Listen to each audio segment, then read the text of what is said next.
düştü.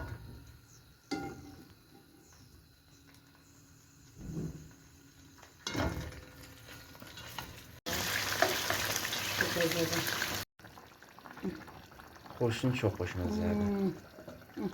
Tamam, sizin tavuğunuz hemen ki xoruş pişiririz. Tavuk çok hoşunuza olur.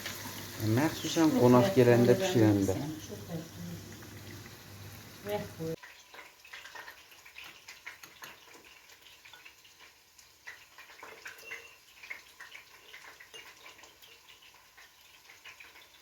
Hərəsindən bir qaşıq düzə çıxana. Telefonum bol. Olmaz xanım. Vaxt xeyir. Sağ ol. Buyur. Neyse xoruşumdur. Əvvəl apezələmişəm. Bu suyu tökmüşəm yerə. Tavuğun ataşlarını. Sonra yağla qızartmışam.